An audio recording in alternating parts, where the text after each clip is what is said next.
যে চেরি, এই দুটো চেরি পড়ে গেছে এমনি এমনি, আমি এটা এখন ধুয়ে খাবো। আর বাকি এগুলো টসটসে যেগুলো আছে সেগুলো হচ্ছে তুলবো।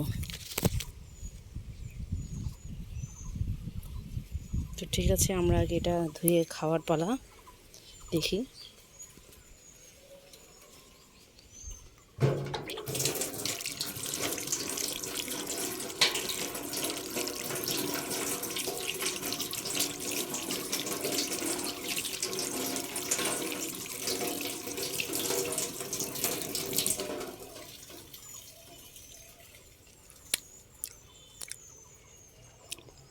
টক মিষ্টি বাংলাদেশি চেরি।